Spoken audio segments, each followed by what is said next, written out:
Good morning, good afternoon, and good evening sa inyo mga master, alam nyo na to. Boring na naman si Master Nene kaya 5 AM pa lang ng umaga ginising niya na ako para mag-fishing.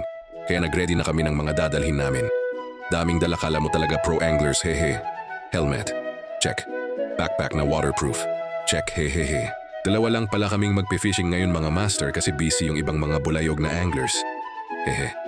Yung spot pala natin ngayon medyo malayo na to sa barangay namin sa kabilang bayan. Barangay Unidos Pakilawa sa bayan ng Nabas pala kami pupunta mga master, hehe.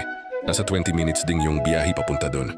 Try lang din namin baka may swerte kami kasi dito sa malapit ubos na talaga ni Master Nene. Naraw-araw ba naman kahit boto itbugaong wala na talaga, hehe. Pero bago yun humapit muna kami para bumili ng kape dito sa tindahan ni Jemmy na 24/7 na bukas. Shout out si Mukol. At akala namin nasa langit na kami kasi nakita namin si Jesus Christ, hehe. Dia. Sa Kubay pa lang pala kami, hehe. Dito na kami dumaan sa diversion road kasi safe dito. Lalo na kung may highway patrol sa Katiklan, haha.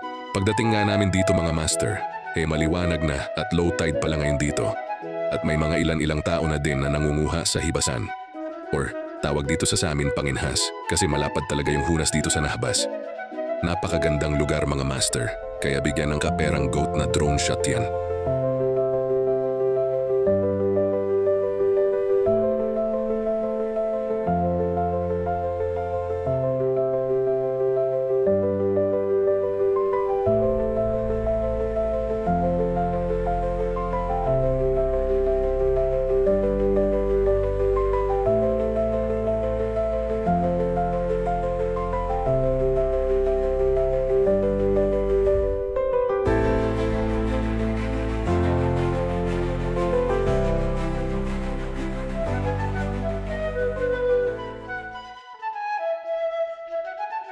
At yun na nga mga master, parang minamalas tayo ngayon.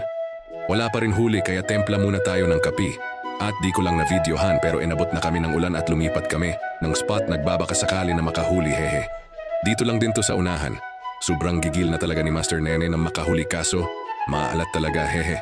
Maganda naman yung spot kaso wala talaga isda or may mali kami, iwan ko ba. Tamang palipad na lang ng drone.